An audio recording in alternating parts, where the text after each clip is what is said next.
মালয়েশিয়ার আজকের নিউজ। মালয়েশিয়ায় জাল পাসপোর্ট বিক্রি, বাংলাদেশি গ্রেফতার। বিস্তারিত জানতে ভিডিওটি শেষ পর্যন্ত দেখুন।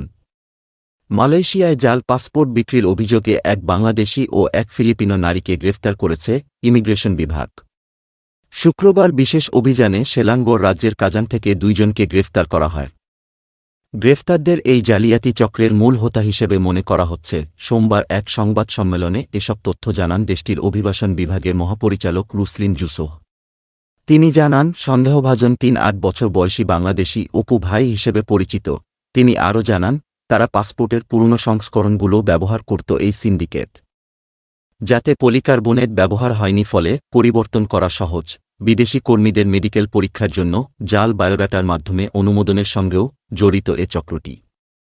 প্রায় ২ বছর এই কার্যক্রম চলছে বলে নিশ্চিত হয়েছে অভিবাসন বিভাগ। রুসলিন জুসোহ জানান, সিন্ডিকেটের অন্য কোনো সদস্য আছে কিনা তা খুঁজতে তদন্ত চলছে। তবে এ কাজে আরও কয়েকজন যুক্ত থাকতে পারে বলে পরিচালক মনে করেন। প্রাথমিক তদন্তে দেখা গেছে, মেয়াদোত্তীর্ণ পাসপোর্ট সংগ্রহ করে ব্যবহারকারীর তথ্য পৃষ্ঠায় জাল তথ্য দিয়ে নতুন পৃষ্ঠা যুক্ত করত এই সিন্ডিকেট। অভিবাসন মহাপরিচালক আরও জানান, পাসপোর্টগুলো প্রকৃতপক্ষে আসল শুধুমাত্র জাল তথ্য ছাড়া। জাল পৃষ্ঠায় ব্যক্তির বাড়ির ঠিকানা, পুরো নাম ও পাসপোর্ট নম্বর সহ সমস্ত বিবরণ লেখা হতো। এ সময় জব্দ করা হয় বাংলাদেশি ১৯৯টি সহ ২১১ পাসপোর্ট, ১৬,০০০ রিঙ্গিত, মেডিকেল পরীক্ষার নথি ও জাল নথি তৈরির সরঞ্জাম। গ্রেফতার দুজনকেই ২ সপ্তাহের রিমান্ডে নেওয়া হয়েছে। তিনি আরও জানান, আমরা কেবল কুয়ালালামপুর এবং ক্লাং উপত্যকা শুধু নয়, জোহরেও ঘটতে পারে এমন সম্ভাবনাও খতিয়ে দেখছি, কারণ সেখানেও জাল নথির ঘটনা ঘটেছে।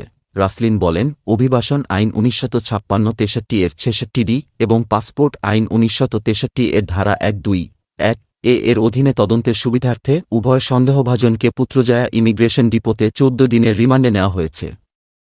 তিনি বলেন, বিদেশিরা তাদের নিজ দেশে ফিরে যেতে চায় না, তাই তারা বেআইনি উপায়ে এখানে থেকে যাবার চেষ্টা করে।